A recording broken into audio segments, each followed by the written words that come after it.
형 let's go 저 건물을 찾으러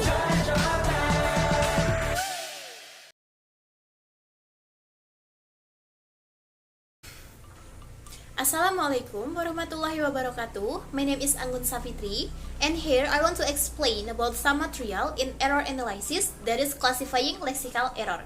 Jadi sebelumnya kita sudah mempelajari tentang lexical error, apa itu lexical error, kenapa ada lexical error. Nah, untuk kali ini kita akan mempelajari tentang klasifikasi dari lexical error tersebut. Jadi lexical error itu tidak hanya ada satu macam, tapi ada beberapa macam. Jadi kita akan belajar cara mengklasifikasikan dan juga apa saja error yang terjadi pada lexical error. Salah satu cara mudah untuk mengklasifikasikan kesalahan leksikal dapat kita lihat dalam hal jenis pengetahuan kata-kata yang dimiliki seseorang. Di sini Richard menyatakan ada 7 hal yang harus diketahui dalam sebuah kata, yaitu yang pertama morfologi, ejaan, dan juga pengucapannya. Ejaan dan juga pengucapan tentu sangat penting karena seperti yang kita tahu bahwa kesalahan ejaan dan kesalahan pengucapan pada suatu kata itu dapat menyebabkan kesalahpahaman karena dapat menyebabkan kesalahan arti. Dan juga yang kedua yaitu sintaksisnya. Jadi sintaksis merupakan salah satu hal penting yang harus diperhatikan dalam sebuah kata. Kemudian yang ketiga, pembatasan fungsional dan situasionalnya. Jadi ada beberapa kata yang memiliki arti yang sama dan juga ada kata-kata yang memiliki lebih dari satu arti.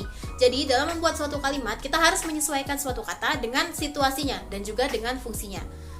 Selanjutnya yang keempat yaitu nilai semantiknya dan denotasinya. Misalnya kita ingin mengatakan saya melukai pergelangan kaki saya, maka kita tidak mengatakannya I broke my foot, tetapi kita mengatakannya lebih spesifik, I broke my leg. Kemudian yang kelima yaitu arti atau konotasi sekundernya. Dan yang keenam yaitu kata lain apa yang diasosiasikan. Jadi ini lebih kepada pengelompokan suatu kata. Dalam bahasa Inggris nanti kita akan mempelajari tentang common noun dan juga proper noun. Common noun itu adalah kata benda yang umum, sedangkan proper noun itu merupakan kata benda yang khusus. Jadi misal nih, kata benda umum itu contohnya seperti perabotan. Nah, terus kata benda khususnya itu misalnya seperti meja, kursi, sofa.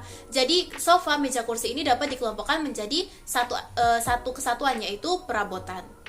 Kemudian yang terakhir yaitu frekuensinya. Jadi itu merupakan 7 aspek yang harus diketahui dalam sebuah kata. Selanjutnya kita akan mempelajari bagaimana cara mengklasifikasikan kesalahan leksikal. Jadi kesalahan leksikal sendiri dapat diklasifikasikan menjadi 2, yaitu yang pertama kesalahan formal leksis dan yang kedua yaitu kesalahan semantik leksis. Yang mana kedua kesalahan ini, yaitu yang pertama kesalahan formal leksis akan dibagi lagi menjadi 3 kesalahan dan yang kedua kesalahan semantik leksis akan dibagi menjadi 2 kesalahan. Untuk kesalahan formal leksis akan dibedakan menjadi 3 kesalahan, yaitu yang pertama ada kesalahan pemilihan formal atau formal misselection. Jadi pada kategori kesalahan ini, kesalahan yang dilakukan yaitu jenis malapropisme, di mana ada beberapa ahli menyatakan kesalahan ini dengan nama yang berbeda, yaitu yang pertama ada Laufer menyatakan kesalahan ini sebagai synforms, kemudian Room menyatakan kesalahan ini sebagai confusable, dan yang terakhir yaitu Fithian menyatakan kesalahan ini sebagai confusable. Jadi yang dimaksud kesalahan malapropisme sendiri merupakan kesalahan yang dilakukan pembelajar dengan cara memilih suatu kata yang salah yang memiliki bunyi atau memiliki ejaan yang hampir mirip sehingga mereka salah dalam memilih kata tersebut. Laufer mengidentifikasi ada 6 cara atau 6 penyebab kenapa kesalahan ini dapat terjadi. Yang pertama, suatu kata memiliki jumlah suku kata yang sama. Yang kedua, memiliki pola tegangan yang sama. Kemudian yang ketiga, berasal dari satu kelas yang sama atau berasal dari kelas kata yang sama. Kemudian yang keempat, memiliki bagian awal yang sama. Kemudian yang kelima, memiliki beberapa fonem yang sama. Dan yang terakhir yaitu memiliki fitur fonem yang sama. Kesalahan selanjutnya yaitu misformation. Kesalahan ini terjadi apabila pembelajar ini menghasilkan kata-kata baru yang tidak ada pada target language-nya. Jadi biasanya kata-kata ini berasal dari mother tongue mereka atau berasal dari bahasa asal mereka, di mana tidak ditemukan pada target language-nya. Selanjutnya, kesalahan terakhir yaitu distorsi atau distortion. Jadi kesalahan ini merupakan kesalahan intralingual yang menghasilkan kata-kata yang tidak ada pada target language. Jadi kesalahan ini terjadi karena penerapan kesalahan-kesalahan yang pernah kita bahas pada bab 4, yaitu seperti omission, addition, misordering, misformation, dan juga plans. Nah, sebagai contohnya bisa kita perhatikan di sini. Yang pertama yaitu omission, di mana kita ingin menulis interesting. Pada kata interesting, seharusnya ada huruf E di tengah, namun kadang-kadang huruf E ini dihilangkan sehingga menjadi interesting. Itu merupakan salah satu contohnya. Kemudian untuk contoh-contoh lain dapat dilihat sendiri.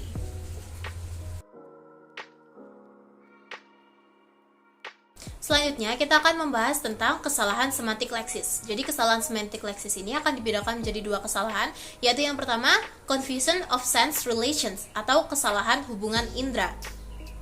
Ahli leksikologi menggambarkan kata-kata pada suatu sistem leksikal yang mencerminkan hubungan makna yang ada di antara kata-kata. Jadi intinya, dalam kesalahan ini biasanya pembelajar melakukan kesalahan dengan cara memilih suatu kata yang memiliki arti yang sama namun tidak sesuai dengan fungsi pada kalimatnya. Karena suatu kata itu walaupun memiliki arti yang sama harus digunakan pada kalimat yang tepat. Karena jika digunakan pada kalimat yang salah maka fungsinya akan menjadi salah dan kalimat tersebut juga akan menjadi kalimat yang salah. Jenis-jenis kesalahan utama yang biasanya terjadi dalam kesalahan ini yaitu sebagai berikut. Yang pertama yaitu pembelajar biasanya menggunakan istilah yang umum yang membutuhkan istilah yang lebih spesifik. Sebagai contoh, the village woman washed the steps. Wanita desa itu mencuci tangga, di mana ini merupakan kalimat yang kurang tepat karena kata wash ini tidak biasanya digunakan untuk tangga. Jadi kata mencuci ini biasanya tidak digunakan untuk tangga. Namun kata yang lebih tepat kita bisa menggunakan scrub. Jadi the village woman scrubs the step. Wanita desa itu menggosok tangga. Nah, kalimat ini merupakan kalimat yang tepat. Jadi lebih spesifik untuk tangga sendiri kita menggunakan scrub. Selanjutnya yang kedua yaitu menggunakan istilah yang terlalu spesifik. Kemudian yang ketiga menggunakan kohiponim yang kurang tepat. Kemudian yang terakhir yaitu menggunakan kata yang salah dari serangkaian sinonim yang hampir sama. Selanjutnya kesalahan yang kedua yaitu collocational error atau kesalahan kolokasi.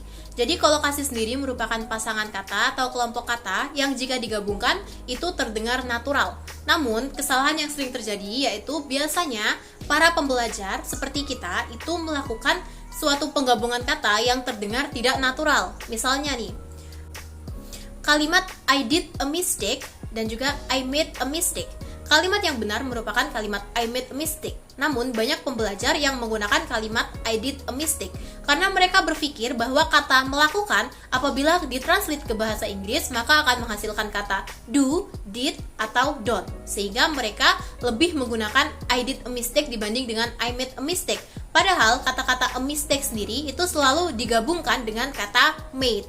Sehingga penggabungan yang dilakukan oleh pembelajar dengan kalimat I did a mistake itu terdengar tidak natural. Itu merupakan contoh dari kolokasi kesalahan atau kesalahan kolokasi.